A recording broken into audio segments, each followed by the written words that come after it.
2000 கோடியை விடுவிக்க முடியாது அப்படின்னு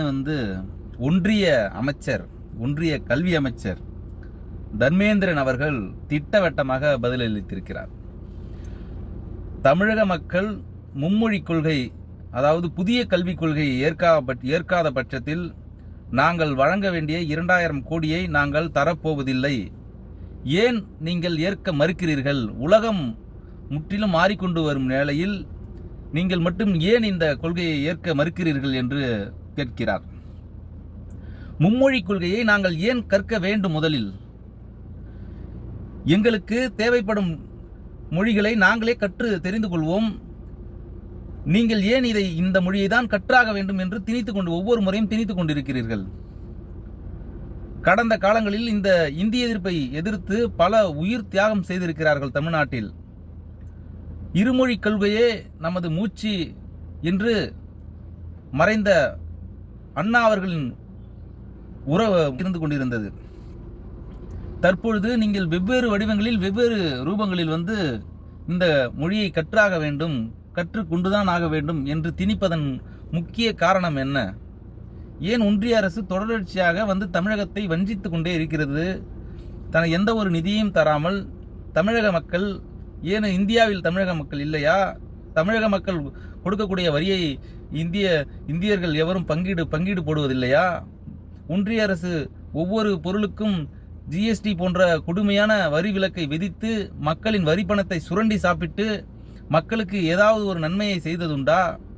ஒவ்வொரு முறையும் இந்த தமிழக மக்கள் ஏன் இவ்வளவு வஞ்சிக்கிறார்கள் என்று நாம் கேள்வி கேட்டால் நாம் ஆகாதவனாக ஆகிவிடுகிறோம். இதற்கு தமிழகத்தில் முட்டுக் கொடுப்பதற்காகவே 20,000 புத்தகங்களை படித்த ஒரு கோமாளி தமிழ்நாட்டு முதல்வரை தொடர்ச்சியாக தாழ்த்தி பேசிக் கொண்டிருக்கிறார். இது எந்த விதத்தில் கொண்டு சேர்க்க நினைக்கிறார்கள் என்று நமக்கு புரியாமல் இருந்து கொண்டிருக்கிறது. 20,000 புத்தகங்களை படித்த கோமாளியே, ஏன் உனக்கு இந்த அடிப்படை அறிவு கூட இல்லை?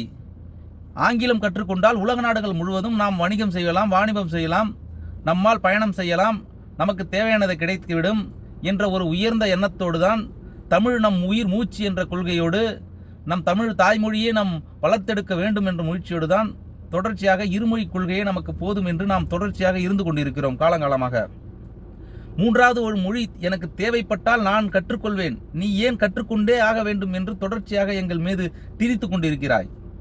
இதை கேட்டால் இங்கு இருக்கும் பாஜகவிற்கும் சங்கிகளுக்கும் தனது தன்மானத்தை விட்டு கொடுத்துவிட்டு அடிமையாக வாழ்ந்து கொண்டிருக்கும் சில ஆட்சியாளர்கள், சில அறிவி ஜீவி என்ற பெயரில் சுத்தி கொண்டு தொடர்ச்சியாக அவர்களுக்கு ஆதரவு அளித்துக் கொண்டும் அடிப்படை புரிதலே இல்லாதல் இங்கு விளங்கி கொண்டிருக்கும் இந்த போன்ற அண்ணாமலை போன்ற ஆட்களால்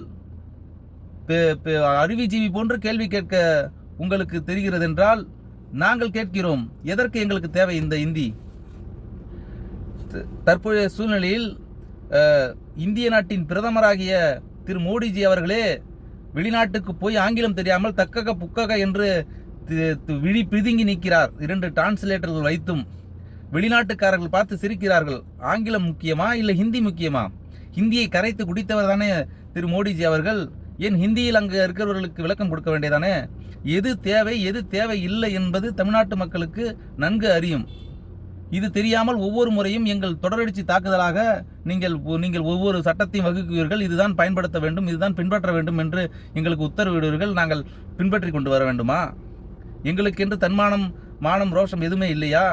இது என்ன மன்னராட்சியா?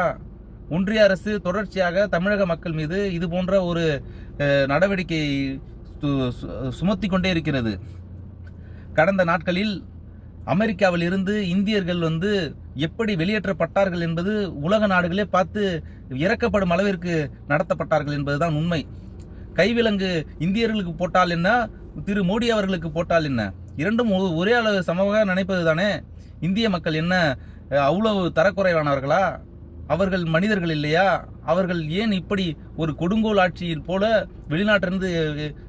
வெளிநாட்டிலிருந்து நம்ம இந்திய நாட்டிற்கு வரும்பொழுது கைவிலங்கு கால்விலங்கு போட்டு அவர்கள் ஒரு ஜெயில் கைதியை போல எடுத்துட்டு அவர்கள் இந்தியாவில் இறக்கிவிடப்பட்டிருக்கிறார்கள். இதற்காக ஒரு கண்டனம் உண்டா உங்களிடமிருந்து? இப்படி தொடர்ச்சியாக தமிழக மக்கள் வஞ்சிக்கப்பட்டு இருக்கிறார்கள் ஒன்றிய அரசால்.